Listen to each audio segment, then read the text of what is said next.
This video explores early New York using original paintings, engravings, hand-drawn maps, and written records created during the 18th century. These sources were produced by artists, surveyors, and residents who lived in the city and carefully documented what they saw around them. When these historical images are viewed together, they allow us to understand what daily life felt like before New York became the modern city we recognize today. We begin in Manhattan in the year 1700. In this image, Manhattan appears small and lightly developed. Low wooden buildings sit near the water's edge. The shoreline curves naturally, without stone walls or paved docks. A few people walk slowly along narrow dirt paths that follow the shape of the land. One man carries a bundle toward the harbor. Another stands still near a small boat, holding a rope in his hands. Across the East River, the landscape changes. This image shows Brooklyn in the early years of the 18th century. The land is open and lightly settled. Wooden houses stand far apart.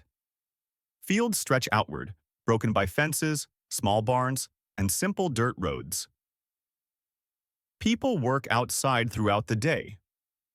Some cut wood near the edge of the forest. Others tend animals or repair tools beside their homes. Children move slowly between houses, carrying small items, or stopping to watch adults work. Life here follows the rhythm of the land. Most families grow their own food.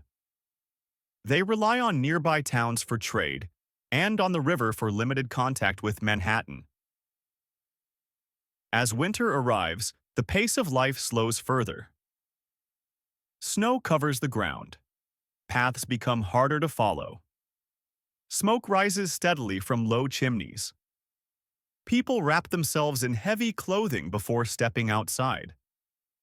A horse stands quietly beside a wooden sled, waiting without movement.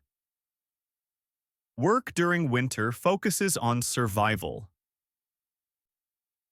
Wood is gathered carefully. Food stores are checked often. Families stay close to home, preparing meals and completing only the work that cannot be delayed.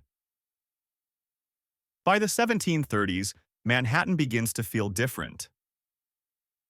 The harbor grows busier. More ships appear in the water. Workers move steadily between docks and nearby streets. Crates are lifted, carried, and stacked by hand. The sound of work travels farther inland than it once did. Buildings stand closer together. Churches rise above nearby homes. People from different backgrounds share the same streets. Merchants, laborers, sailors, and craftsmen move through the city each day. Farther north, the change is slower. This image shows Harlem in the middle of the 18th century. The land remains mostly rural. Houses are small and widely spaced. Open fields, trees, and gently sloping ground fill the space between them. People work the land by hand. Animals graze nearby. Small boats rest along the water's edge. The area feels calm and removed from the busy port downtown. Even as Manhattan grows, large parts of the island remain quiet. Life here follows natural cycles rather than trade schedules or ship arrivals. The city is changing, but not all at once. By the middle of the 18th century, New York begins to take on a new role. The harbor now shows constant activity. Ships of many sizes fill the water. Some arrive from nearby colonies. Others come from across the Atlantic. Sailors step onto the docks carrying personal bags and heavy equipment. Workers move quickly between ships and warehouses. Crates are unloaded, opened, and sorted by hand. Barrels are rolled across planks and pulled into storage buildings. The shoreline feels crowded now. Buildings line the water more closely than before. Warehouses rise beside workshops. Small offices sit near the docks. People pause often, checking lists, counting goods, and watching for new arrivals. A busier port. By the middle of the 18th century, New York has become a major colonial port. Ships of many sizes fill the harbor. Some arrive from nearby colonies, while others cross the Atlantic. Sailors step onto the docks carrying equipment and supplies. Workers move steadily between ships and warehouses. Crates are unloaded, opened, and sorted by hand. Barrels are rolled across planks and pulled into storage buildings. Fort George stands at the southern tip of Manhattan. Cannons face the harbor, and flags mark control of the site. Soldiers watch ships entering the bay, reminding residents of the city's strategic importance. Away from the water, streets grow busier. Merchants carry papers between buildings. Laborers move goods using carts pulled by horses. Messengers deliver notes throughout the city. By the early 1770s, soldiers appear more frequently. Uniforms stand out among civilian clothing. Conversations grow quieter, and people watch carefully as troops pass by. Part 4. Occupation and Tension. By 1775, New York no longer feels calm. The harbor is crowded with ships being repaired or loaded with supplies. British soldiers stand beside sailors and merchants, and movement is closely watched. Troops march through the streets in organized lines. Officers ride on horseback. Shops remain open, but conversations are short and quiet. After the Battle of Long Island, British forces capture the city. Soldiers march through familiar streets while civilians stand silently and watch.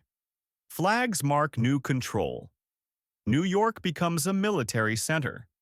Troops fill homes and public buildings. Prisoners are brought into the city, and supplies are redirected for military use. Fires damage parts of the city. Housing becomes scarce, and food supplies are often limited.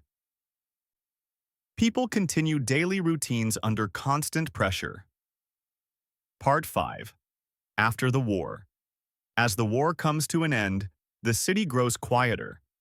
Military movement slows, and damaged buildings remain as reminders of the conflict.